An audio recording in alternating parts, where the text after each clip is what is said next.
Warra kana ilaala shintibeetii ba'uu dadhabanii rakkatu dhibee kana akka inni si bira hin dhufneef mallattoo dhiiga oolicha mana keerra kaa'eera.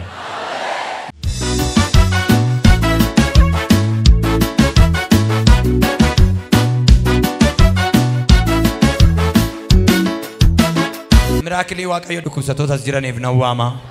Har'aa kaasee uleetti rarraatee hin deemtu. Har'aa kaasee namatti rarraatee hin deemtu. Har'aa kaasee gargaarsa kee nama biraa hin eeggattu. Gargaaraan Israa'eloota olii dhufa jedhamee caafameera. Gargaarsi kee galgala kana olii siif dhufu. Gargaarsi kee galgala kana olii siif dhufu. Miraakilii akka lallabnuuf otoo hin taane miraakiliin akka nurratti ta'uuf nu waameera. Galaanni hiramuu isaa duwwaa akka lallabdanuuf miti. Arras galaana jireenya keessanii hiruuf si waameera. Amen. Karaa cinqii fixanii karaa dinqii akka jalqabdaniif milkaa'ina guddaa Waaqayyo isin irratti gochuudhaaf isin waameera. Amen. Lola afuuraa lola foonii isin irraa daakuudhaaf Yesuus isin waameera. Amen. Dukkana keessan kaasee ifatti isin baasuudhaaf Waaqayyo isin waameera. Amen. Namoonni Kintaaroti qabdan qoricha maaliyyuu haa ta'u kan liqimsaa jirtan amantiidhaan qoricha kana akka lammaffaa deebitanii hin liqimsine amanaati. Waaqayyo fageenya hin daangessu, gaarri hin daangessu, galaanni hin daangessu, qooqni hin daangessu. As jirtu maatiin keessan dachaa manaa jira. Si duwwaa miti kan fayyu dhiiga oolicha Waaqayyootiin maatii kee hundumaa fayyiseera. Obboloota kee fagoo jiran, obboloota kee dhiyoo jiran, warra baadiyyaa Wallaggaa keessa jiran hundumaa dabalee as lixa Oromiyaa ba'a kibba ba'a keessa kan jiran, Shawaa keessa kan jiran, Arsii Nagallee Boorana keessa kan jiran harka isaanii qabee rakkina keessaa baaseera. Warra kana ilaala shintibeetii ba'uu dadhabanii rakkatu dhibee kana akka inni si bira hin dhufneef mallattoo dhiiga oolichaa mana keerra kaa'eera. Mana mallattoon dhiigichaa jiru duuti ol seenuu hin dandeenye kan jedhu caafamee jira. Sa'aatii kana kaasee akka arraba nama qajeelaatti sirrattan dubbadhaa Kintaaroti kan jedhamu mana kee hin seenin. Waaqayyo galgala kana kaasee afuura du'aa sirraa cabsaa. Afuura salphinaa sirraa cabsaa. Afuura yaaddoo sirraa cabsaa. Gadda kee sirraa cabsaa. Dhala keetti akka binee Kintaaroti kan jedhamu zarii kee irra dabarseera. Maqaa Gooftaa Yesuusiin abaarsa karaa kana dhufu qaama hormaataa finxixxaa irratti karaa bobbaatii irratti waan dhalatu kana maqaa Gooftaa Yesuusiin sirraa xarageera. Waaqayyo Waaqni Israa'el Waaqni Maccaa gooti Golgootaa galgala kanaa kaasee abaarsa kana ijoollee kanarraa haa xaragu. Gagaan abidda daaritti akkuma baqu maqaa Gooftaa Yesuusiin dhukkubi kun sirraa haa baqu. Duukaa kaansarii na baqu. Duukaa HIV na baqu. Duukaa dhibeen keessaa balaa baqu. Duukaa haa baqu. Duukaa haa baqu. Bakseera maqaa Yesuusiin duukaa haa baqu. Golee arfan irraa bakseera duukaa haa baqu.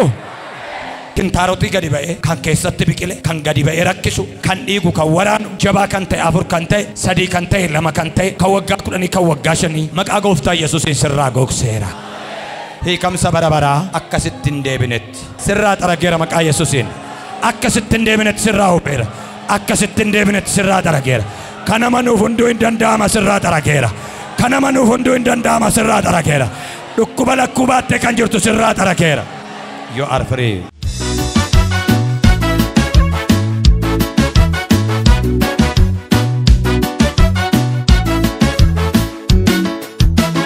Nama Waaqayyo obboleessi kuni waggaa 8tiif karaa shintibeetii ba'urra waan akka firee lamatu lakkuu ta'ee gadi ba'ee ture. Yeroo mana fincaanii dhaqu baay'ee dhiigaa baay'ee na rakkisa ture jedha. Amma garuu ergii kadhatame gaafa mana fincaanii galee of ilaalu ofirraan dhabee tokko illee narra hin jiru.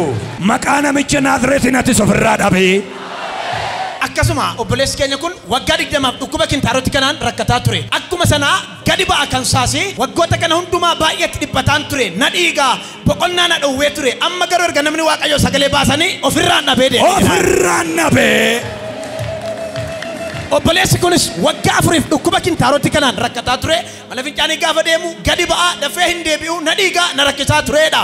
Amma garuu dhaqee jennaan rakkina tokko maleen ba'ee dhufee nagaa kootiidha. Nagaa kooti rakkinni kaleessaa hin jiru. Obboleessi kunis waggaa 20 oliif mana fincaanii yemmuu deemu gadi na ba'a akkasuma immoo baay'ee na dhiigaadha. Amma garuu tokko illee narra hin jiru ani fayyeen deebi'ee dhufee jedha. Waggaa meeqaaf? Waggaa 20 oli. Amma waggaa 20 oli kan sirra ture suni eessa amma yoo nasi ba'u natta oo'e.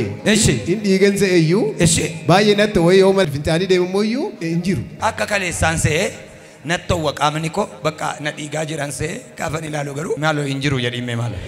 Nama Waaqayyo obboleessi kuni kadhannaa karaa foddaa televiziyoonaa godhamuun yemmuu isin dhukkubsattoota kintaaroti dhukkubsataniif kadhattan mana isaa taa'ee gara foddaa televiziyoonaa ka'ees amantiidhaan kadhadheedha. Yemmuu nyaata nyaadhullee millaaqiidhaan ofirraa muree keetan nyaata nyaadha malee nyaata nan nyaachisuudha.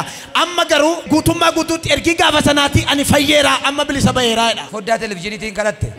Quba kee irra ture. Asirra ture kuno. Dhiiksitee kaatee biddeena nyaata. Irraan muree biddeena nyaadha. Yoo akkanuma nyaatte maal si godhe? Gadi baakecha. Quba kee gargar banne. Amma eessa bu'e? Kuno hin jiru. Eessa dhaqe? Bade hoggaa foddaa televiziyooniitti maqanii nanu waayoo kadhadhee badinarra. Akkana jedhu abbaan keenya kun dhukkuba kintaaroti kanaan waggaa 35 rakkataa ture. Akka bu'aatti na dhukkubaa alii keessaan ganna dhiibaa alii immoo hin dhiigaa jedhu. Haa ta'u garuu yemmuu namni waaqayyo sagalee baasan battaluma sanan ofirraa dhabee dhaqee ilaalees immoo ofirraa nan dhabee hin argine hin jiru. Homtuu hin jiru. Ciao. Ciao.